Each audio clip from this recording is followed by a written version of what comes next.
Do you love movies? So do I. What's up, y'all? It's KB, and I love movies, inviting you to listen to The Conversation, a film podcast where passion meets perspective and opinion.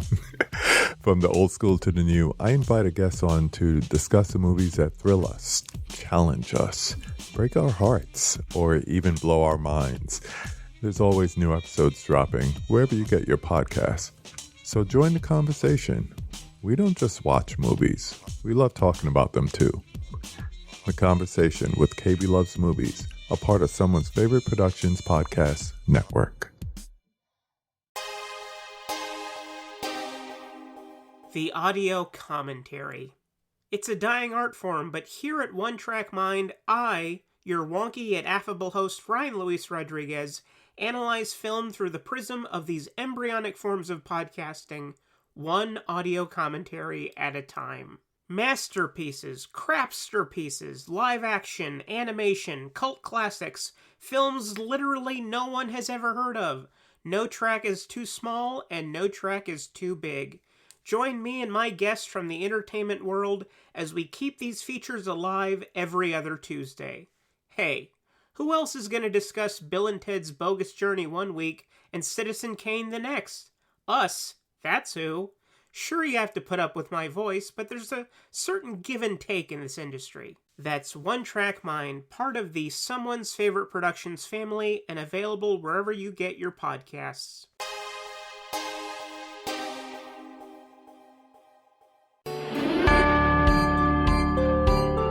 Dark destinations. These may be end times, night creature.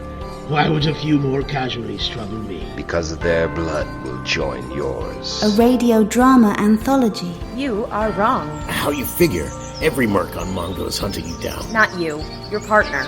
He said I didn't have a ray gun. Full cast performances set in the haunted corners of the globe. Darkness is coming for you. That's the fear that haunts me. Sleep! Ah! Dark Destinations by Father Malone at weirdingwaymedia.com. Weirding Way Media.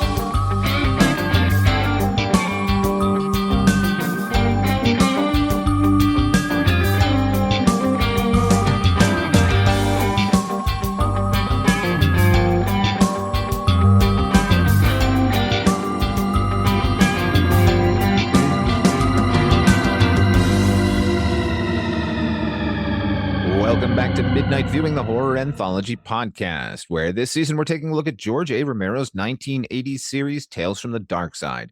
Sharing the Midnight View with me are the projection booth's Mike White. Is that a comet or are my glasses dirty? It is a comet, and your glasses are dirty. And the Culture Cast, Chris Stashew. You know, I heard that Baltimore is a wonderful town if you know someone to show you around. Okay, tonight we are taking a look at 2 episodes from Season 2. They are Comet Watch and Dream Girl. Comet Watch is Season 2, Episode 13. It originally aired on January 12th, 1986. Happy New Year, everybody. Written by Harvey Jacobs, who wrote It All Comes Out in the Wash, or at least the story for it, and Julie Selbo, who wrote The False Prophet, based on a story by Harvey Jacobs. This one was directed by Warner Shook, who directed Grandma's Last Wish, and stars Fritz Weaver, Inside the Closet, Anthony Held, and Kate McGregor Stewart, who was the censor in Scrooged. I can see your nipples. That same lady. That was his wife in this one. Anyway, this one is about an astronomer obsessed with Halley's comet's return who manages to draw down a fellow stargazer who witnessed the comet in 1910 and has been traveling with it ever since. I'm going to go to you, Mike, first, because you were around in 1986 and can remember the quiet mania for Halley's Comet that was going on. I certainly remember a spate of movies like Night of the Comet. Remember The Adventures of Mark Twain? That was all about Halley's Comet. Yeah, well, hell, I was around in 1910 when it first came out. So, wow. Yeah. It's a tomb situation here. Exactly. Yes. I come out of my cave every 15 years, my cave, which I make out of newspapers and spit. God, I'd forgotten all about that. Thank you. No problem. And then I eat the pituitary gland. Oh, wait, no, I'm getting my Kolchak mixed up with my X-Files. When do you marry the 15-year-old in all this? Oh, shit. I really forgot about that. Already done. No. Scandal noted. Yeah, I had him on the show and I was really debating. I was like, do I have a canceled person on the show? Yeah, I'll do that. Great to see Anthony Heald, especially not playing a shithead, but he plays a shithead like nobody's business.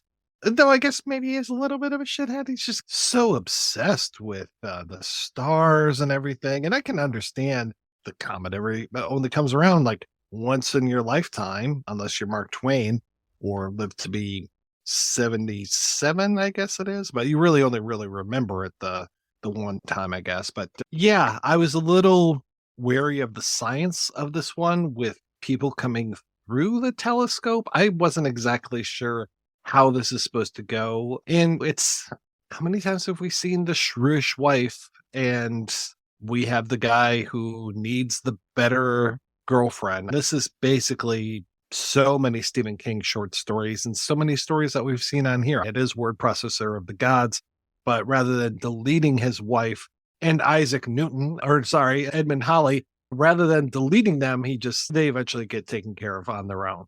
What'd you think about this one, Chris? Oh my God. When did we wander into is what it felt like. Like it was I had to remind myself what show we were watching with this episode because it was shockingly tonally not what this show has been at all up until this point. And this segment really felt like something from Twilight Zone 85. Almost a Blackout sketch. I know I repeat myself a lot sometimes, but I wouldn't say it's a Blackout sketch, but the idea is it's like a 3 or 4 panel sketch from like a Mad magazine. Oh, you got trapped on Hale Bop and now whatever. This isn't Hale Bop. Wait, this isn't Hale Bop, right? Hale Bop's another one? Is this another one? Okay, so the Hale Bop is the one where Marshall Applewhite took a ride, right? That's Hale Bop? Yeah. Is that Hale Bop? That's the one that I remember is Hale Bop. Halley's Comet is the one that they named after Ace Frehley from Kiss. Okay, gotcha. Yeah. I'm glad Father Malone popped for Hale Bop. Oh my God. I'm imagining this episode, which is effectively a romantic episode where the characters are coming down on the Hale Bop Comet. They're like, we're next door. These Nike wearing freaks are all cutting off their genitals and killing themselves. That might have been better than what we got. This is a strange segment because for me, it just doesn't feel tonally like the show we've been watching up until this point. A show where children are being murdered and adults are being murdered by monsters and teddy bears and I would say cell phones, landlines. So it's just a little weird. It's not what I was expecting, and it feels a little quaint even for this show. Anthony Heald, though, he's great, but when is he not? That's shocking. Anthony Heald's great. Who would have thunk it? Father Malone, let us know. What did you think? I thought it was a novel take on time travel in that the character's effectively in stasis, but they're not. It isn't like she went into hypersleep. She's just traveling with the comet and not aging because she's traveling faster than the speed of light, I suppose. But no, that doesn't make any sense because none of the science here makes sense. As you said, Mike, it's the opposite of a normal Tales from the Darkside episode. This isn't technophobia. This is technophilia. It's the magical device that allows us to, or it's not the magical device. It's the device that allows us to tap into magic here, basically, where Edmund Halley, we find out, has been trapped on the comet for 75 years. And then the previous occupant of the house who built the telescope itself. So is she magic, maybe? And then just the telescope came together in the right configuration and allows you to see a window in time. Who cares? None of that matters. This was indeed word processor of the gods. Yeah, I agree. Mike, the lead character is a bit of a dick in how obsessive he is at the beginning, where his wife, who is a shrew, certainly, and he shouldn't be with her. She's in curlers and eating bonbons, literally, for fucking one sequence here. And this is one of those he works for her father situations. But really, she wants him to just go to a dinner party, and he doesn't want to go to the dinner party because he's got to look at the comet again. The comet will be there tomorrow night, man. Just go to the fucking dinner party. Be there for 3 hours, and then come back and then spend the rest of the night with the comet. It just seemed, I don't know, seemed very silly. Why would this woman want to return to this material world? This comet ghost. I guess she's stuck up there with Fritz Weaver. Speaking of Fritz Weaver, now I had never seen this episode before, guys. Somehow this is the Tales from the Dark Side that alluded. Whoa. Yeah. That's fucking bizarre. Yeah. So particularly, what an episode to miss, really. I know. Man, you really missed a real winner of an episode. I feel really completist. Do you feel robbed? Do you feel robbed that your enjoyment of the show was lacking because you didn't get to see this episode originally? What's worse is it starts and the first shot is a close-up of the portrait of Edmund Halley, who is played by Fritz Weaver. So it's Fritz Weaver in a big old French wig. And for some reason, my mind went to the Marquis de Sade, and I thought, oh, this is going to be good. And then it turned into Word Processor of the Gods. And so that was wildly disappointing. But little things like, I don't know, Harvey Jacobs, who wrote this, I noticed he's got his name on about 8 episodes of Tales from the Dark Side. But he shares credit on each of them, which means he's turned in his idea or something, and then it had to be rewritten. But none of them turn out good because this is a bad Twilight Zone episode. This isn't, like you said, Chris. It's not just a Twilight Zone 85 episode. It's a poor Twilight Zone 85 episode. Yeah, this is from season 2 or 3. Oh, 3. This is made in Canada. This is a Canadian episode. I can't even. This reminds me of that George Wendt episode of Twilight Zone 85, where he's like in his basement and there was like the other version of himself through the wall. It reminded me of that. And I remember thinking then, man, this is fun. And here it's, I mean, look, Halley's Comet or Halley's Comet was clearly a thing everybody was thinking about. This is a thing that was on everybody's mind, but to what end? They don't do anything interesting with it. And it's a love story, but this show doesn't do love stories. This is such a weird story to adapt for this show. It just doesn't work. And it's not even mean-spirited. The hero of the piece gets what he wants in the end, not what he deserves. It reminds me, too, of Ring Around the Redhead, with just like, oh, I'm going to open up this portal to another world, and this girl's going to pop out. Right. And then there's going to be danger. And it's weird that the danger is his wife and Edmund Halley himself. And it feels like there should be more coming out of that telescope. And that's what I was thinking at first when she's like, oh no, the telescope's still open because that's the portal. And now, boom, it's Edmund Halley. I was like, oh, I was expecting like monsters or some weird creatures that lived on the comet with her, but no. Yeah. So we're thinking, Father Malone, when you're explaining this, it's because it's going near light speed, and that's why they're not aging. Is this the whole Einsteinian physics thing? I think that's what they're implying. Okay, so they're on an observed point, but and yeah. Here's what I would have liked to have happened to the episode. This is very simple. They could have even done this with dialogue, which is they mention that this window in time opens up, and then the telescope becomes this conduit through this window in time and puts you on the comet. And it's an episode on a clock because they need to get back on the comet now. What if they both got sucked into the telescope, which they close, and then they look through the telescope, and then we just see their bodies floating in space because they missed the time window?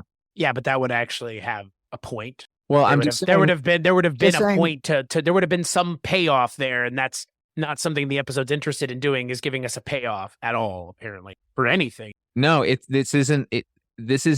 doesn't even have the teeth of Word Processor of the Gods because he deletes that woman from existence. And this is just, oops, she fell into the telescope. Like, he didn't even do anything. He didn't even do anything. No, he had to do nothing. She fucked off on her own by accident. They made it her fault because she lunges at the 1910 girl. A shrew, I say. A shrew of a woman. Like, how you said, Mike, how many shrewish women do we need? This show doesn't do that. This is a Twilight Zone 85 episode masquerading as Tales from the Dark Side. And I remember now why that show was such a fucking slog. Because these episodes are not good. This is an episode of Tales from the Dark Side I would say you lucked out by not having seen, Father Malone, straight up. It really reminds me of a bad one act, especially that I don't think they ever leave the room, right? It's just not the house anyway. Yeah, it just really feels like we put this on for our high school play.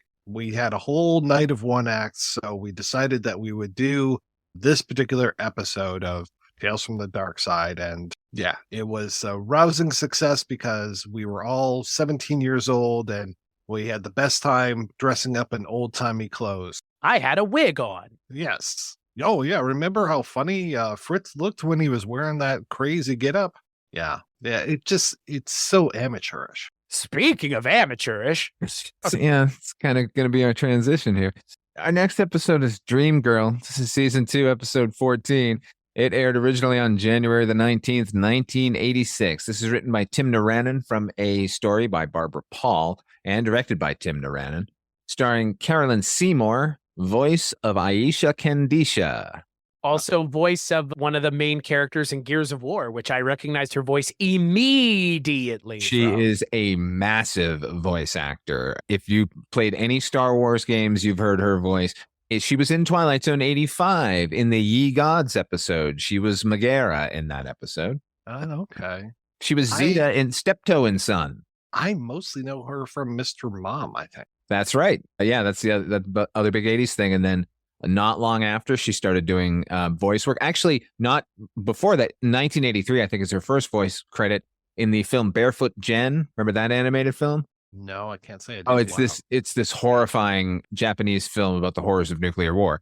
And is it G-E-N? Yes, Barefoot Jen. Yeah. Okay, yeah. She's Jen in that in the English dub of that film from 83. But she has sincere. I'm sure you could tell me the number of credits she has, but it's vast.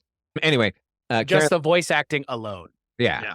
Also starring John Cedar and Lou Cattell. And this is a story of a stagehand who manages to trap actors in his dream where they're forced into a game of some sort. Chris, you go. I have 0 notes on this one. This one was, ow. Well, Zorro the Gay Blade's own Carolyn Seymour. That's the other thing she was in. Speaking of George Hamilton, who we just talked about recently, Mike and I did on our Columbo show. This is an episode where they just throw you into the deep end, like minute 1, right? And they're just like, you don't have any idea what's going on here, and neither do the characters. Yep, that's sure the case. It's confusing and bizarre, and then the payoff at the end is, wow, they really thought they were clever, huh? Can I just say that this might be the first time in the history of midnight viewing where I say this is a shame that that this show has gotten this bad out of nowhere, because these 2 episodes together, pretty bad, but on their own, they're equally quite terrible. And this segment, or this episode, I get what they were going for. I understand the idea that they're needling at here, but it's done quite poorly. It's not very compelling. Looks like it was filmed, speaking of filmed in a high school fucking theater. Good Lord, this looked like it was filmed down at the local LA high school, fucking 10 minutes from, I don't know, CBS's backlot. I have no idea. This episode looks cheap. It feels cheap and ultimately goes nowhere, and it wastes, I think, everybody's time, not of least mine and yours and Mike's, but definitely the people who worked on this episode, because this is just a strange episode, to say the least. Right, you, Mike? Do you have something to add, Amazing Larry? That's all I could think of every time it was on screen. And just that amazing, head turn with those little, knots that he's got on his head, the little top knots. Yeah. This really reminds me of 4 characters, or Characters in Search of an Author, where we're just trapped in this imaginary world. And I guess the fakiness is supposed to be part of the charm because it's all to do with the theater, and that it's the stagehand that is controlling everything while the director is doing his bidding. Yeah, I could not care less with this one. Everybody's wearing bad wigs. We've got bad backdrops. We've got really flat lighting. Feels very hazy through so much of this. I guess there's just a ton of smoke on the set. So yeah, I didn't even like the look of this episode. I just really, it's a mystery for them, but it's not a mystery for me as the viewer. I'm just like, okay, yeah, I can pretty much tell what's going on right away. And it takes them 20 minutes to figure the rest of that out. So it's pretty frustrating. Louis Cattell, though, worked for 60 years in the industry and passed away in 2021, which is fucking insane. Yeah. He looks old here. He looks old here in 86. if he wasn't on Barney Miller, that's a real big miss because he's got the perfect face for Barney He is Miller. on Barney Miller. He's been on 2 episodes of Barney Miller. Good. Yes. How about you, Father Malone? What'd you think? What did I think? I the last episode, as you mentioned, you both mentioned it now about how it kind of felt high school-y. Yeah, this one in particular, it's supposed to be a hallucinatory dream episode, but everything looks like the real world with just something slightly out of skew in the background. A lot of conversations are taking place in front of a cyclorama of a mountain or something. And as you said, they're like the characters are dressed different, and she has a wig on. She has very short hair, and now they've got her dressed up in a wig. And so for all the episode manages to do is keep a level of confusion going. Where is that the same actress? Is that a different? Is this someone new? Is it like that kind of? That's like the gets off on it, right? Because if you start asking any other questions, you'll realize there's nothing at all going on here. They think the conceit of somebody dreaming you into their dream is enough to carry over having no plot or story. And you do need one, as it turns out, because you're right. It is a bit of the 4 characters in search of an exit, or what was the Twilight Zone equivalent of that? Or was that the Twilight Zone? That goes all the way back to like Italian drama. Yeah, I think it's characters in search of an author is the Pirandello, yeah, exactly. Like bottle things, and we don't know any of these people. We don't. What's so funny? But it treats it like we do, and it's so bizarre. It feels like there should have been a 10-minute prologue and get into the dream sequence. We go right into it. We have possibly 30 seconds of real world at the beginning, during which we're being clumsily given the information that people have been disappearing lately. And then we're so confused for the next 20 minutes that we don't realize that the rest of the people in the dream are also the disappeared that they were mentioning so fucking briefly before all the confusion began. Hey, I'd like to point out Carolyn Seymour's sexy without having to sexy her up in a bullshit outfit. By the way, episode. Oh, I know. Exactly. I thought they were doing the opposite. Like when she's in her short hair and just dressed as she was, is like super fucking hot. And then they tart her up like some fucking lame showgirl, and it was like, eesh. And he goes, "Oh, I didn't notice you had such good legs." Like, ick. Give me that ick, please. You've given it to me outright, you weirdos. It has a weird sexual, there's like a weird sexual sadism to the episode is what it feels like, because the Otto Schrog character's getting off on being this misogynist to everybody too. I'm not saying it doesn't work. It's just, he never gets his in the end. So what's the point? The people that get theirs are the people that don't deserve it. And it's, again, I understand, and we complain about the show being mean sometimes, but in this regard, in this episode, it's not even that the show's being mean, it's that the show doesn't have any idea what the fuck it's doing, frankly. And so it's just and the end is she's back in a dream, I guess. Maybe. We don't know who these people are. Nope. We don't know who the stagehand is, what his relationship is to them. We're given in that 30 seconds, she basically is get to work kind of a thing. So he's browbeaten by them. And so in some way, this is revenge where he's the master and they're all his puppets. But who is this man? Why is it a theater? And it's a theater. Why aren't these dreams spectacular looking? They're just drab versions of the fucking real world. There's a sign that says German words on it, Father Malone. What are you talking about? These are high production value. High. Oh, they're high, all right. Somebody was fucking high. We even stop somewhere in the middle and suddenly they're normal again and go back to it again. It's like, well, that must be when he's not in control of his dreams. And so we can be coherent and sane and self-aware in his dreams because he's not aware. He's not controlling the dreams. Like, what? Fucking explain yourself. Like, because I'm not sure what's going on here and you're not sure what's going on here, clearly. Not you on this episode is. No one knows what's going on here. And then what a novel climax.